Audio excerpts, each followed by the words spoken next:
ഇന്ന് ആലപ്പുഴയിൽ നടന്ന പരിപാടിയിൽ കേരളത്തെ കോൺഗ്രസിൻ്റെ തന്നെ ഒരു മന്ത്രി പ്രശംസിക്കുന്നത് നമ്മൾ കണ്ടു. കോൺഗ്രസിൻ്റെ മന്ത്രിയാണല്ലോ. അങ്ങനെയല്ലല്ലോ പറഞ്ഞത്. നിങ്ങളെന്തിനാ കേരളത്തിൻ്റെ എല്ലാ കഴിഞ്ഞ കുറേ കാലഘട്ടങ്ങളിലുള്ള വിദ്യാഭ്യാസ ആരോഗ്യ മേഖല ഒരു നമ്മൾ പറയാറില്ലേ കേരള മോഡൽ, അതിനെക്കുറിച്ച് ആദ്യം പറഞ്ഞത്. അല്ലാണ്ട് ഇപ്പോഴത്തെ ഗവൺമെൻറ് പൂർത്തിയായിട്ട് തിരിച്ചിരിക്കേണ്ട അത്രയേ പറഞ്ഞിട്ടുള്ളൂ. ഞാൻ കേട്ടതല്ലേ. അങ്ങനെയല്ലല്ലോ പറഞ്ഞത് സാറേ. ഞാൻ കേട്ടതല്ലേ ഇവിടെ. കേരളം ആരോഗ്യ വിദ്യാഭ്യാസ മേഖലയിൽ നടത്തുന്ന പുരോഗതിയുടെ പേരിൽ കേന്ദ്ര സർക്കാർ കേരളത്തെ പീനലൈസ് ചെയ്യുന്നു. ഉമ്മൻചാണ്ടി ഗവൺമെൻറ് കാലത്ത് ഞങ്ങൾ ഉന്നയിച്ച ആരോപണമാണ്.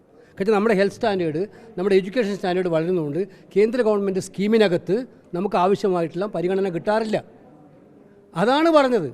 അദ്ദേഹം കേന്ദ്ര ഗവൺമെൻറ്റിനെതിരായിട്ടുള്ള അറ്റാക്കാണ് നടത്തിയത്.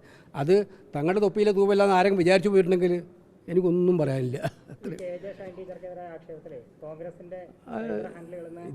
അതൊക്കെ ഇവിടുത്തെ കോൺഗ്രസ് ലീഡർഷിപ്പ് ശക്തമായിട്ട് പറഞ്ഞിട്ടുണ്ട്.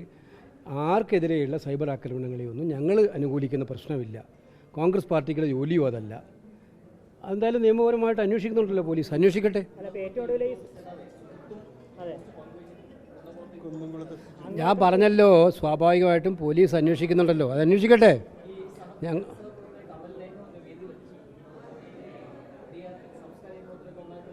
അതൊരു പൊളിറ്റിക്കൽ പരിപാടിയല്ലത്.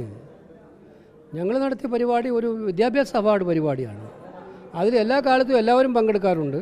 ഞാൻ നടത്തുന്ന പരിപാടി അത് മനസ്സിലാക്കാത്തതുകൊണ്ടാണ്. അത് ഒരു പൊളിറ്റിക്കൽ പരിപാടിയല്ല, അതെല്ലാവരും പങ്കെടുക്കാറുണ്ട്. അതിൻ്റെ അടിസ്ഥാനത്തിൽ പങ്കെടുക്കുന്നതാണ്. നിങ്ങൾക്ക് സർക്കാരിൻ്റെ കാര്യങ്ങളെക്കുറിച്ചൊന്നും ചോദിക്കാനില്ല, അയ്യപ്പ സംഗമത്തെക്കുറിച്ച് ചോദിക്കാനില്ല. ഇതാണ് ചോദിക്കാനുള്ളത്, രണ്ട് കാര്യങ്ങൾ. അതെ, മനസ്സിലായില്ലേ? അല്ല, ഞാൻ പറഞ്ഞ അത്രയേ ഉള്ളൂ. വിശ്വാസം എന്ന് പറയുന്നത് വിശ്വാസികൾക്കുള്ളതാണ്. ഈശ്വര വിശ്വാസം ഉള്ളവർ ചെയ്യേണ്ട കാര്യങ്ങൾ, അതില്ലാത്തവർ മേനി നടിച്ചിട്ട് ഈശ്വരവിശ്വാസിയായി പെട്ടെന്ന് വരുന്നവർ ചെയ്താലുണ്ടാകുന്ന കുഴപ്പമാണ് ഇക്കാര്യത്തിലുണ്ടായത്. ഞാൻ പറയാൻ കാരണം, നമ്മളൊക്കെ ദേവസ്വം വകുപ്പ് മന്ത്രിയായിട്ട് കുറച്ചു കാലം ഉണ്ടായിരുന്ന ആളാണ്. അപ്പോൾ ശബരിമലയെ സംബന്ധിച്ചിടത്തോളം വികസനം നടത്തേണ്ടത് ഇലക്ഷന് തൊട്ട് മുമ്പല്ലല്ലോ. 10 കൊല്ലം ഒന്നും ചെയ്യാതെ ഇലക്ഷൻ അടുത്ത ഉടനെ ഞങ്ങൾ സംഗമം നടത്താൻ പോകുന്നു, വികസനം നടത്താൻ പോകുന്നു എന്നാണ് പറയേണ്ടത്. ഇതിൻ്റെ കള്ളി ജനങ്ങൾ മനസ്സിലാക്കി, യഥാർത്ഥ വിശ്വാസികൾ മനസ്സിലാക്കി, അയ്യപ്പ ഭക്തന്മാർ മനസ്സിലാക്കി. അയ്യപ്പനെ വെച്ചുകൊണ്ടുള്ള ഈ ഇലക്ഷൻ കളിയുണ്ടല്ലോ, അത് വേണ്ടാന്ന് അയ്യപ്പനും അങ്ങ് തീരുമാനിച്ചു. അതിൻ്റെ ഫലമാണ് അവിടെ ഉണ്ടായ കാര്യങ്ങൾ. അത് മനസ്സിലാക്കുക. ഇനിയെങ്കിലും അവർ മനസ്സിലാക്കേണ്ടത് തിരഞ്ഞെടുപ്പിന് വേണ്ടി ഈ തട്ടിക്കൂട്ടി പരിപാടിയല്ല നടത്തേണ്ടത്. മനസ്സിൽ നിന്നും ആത്മാർത്ഥമായിട്ട് ജനങ്ങൾക്ക് വേണ്ടി ചെയ്യാനുള്ള കാര്യങ്ങളാണ് ചെയ്യേണ്ടതെന്ന് അവർ മനസ്സിലാക്കി ചെയ്യണം. ഇനിയെങ്കിലും അത് അവസാനിപ്പിക്കണം അവർ എന്നുള്ളതാണ് ഞങ്ങൾക്ക് അവരോട് പറയാനായിട്ടുള്ള കാര്യം. അത്രയേ ഉള്ളൂ.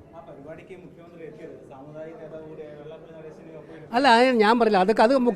അതൊക്കെ മുഖ്യമന്ത്രിയുടെ വിവേചന ബുദ്ധിയാണ്. അതിനെക്കുറിച്ച് ഞാൻ അഭിപ്രായം പറയാൻ ആളല്ല. ഇത്രയേ ഉള്ളൂ. കേരള സമൂഹം ഇതൊക്കെ കാണുന്നുണ്ടെന്ന് മനസ്സിലാക്കുക. നമുക്ക് ആരെയും വിഡ്ഢികളാക്കാനൊന്നും പറ്റില്ല. എന്നിട്ട് അവിടെ പ്രസംഗിച്ചത് എന്താണെന്നും ചർച്ച ചെയ്യപ്പെടുന്നുണ്ട്. Okay, thank you.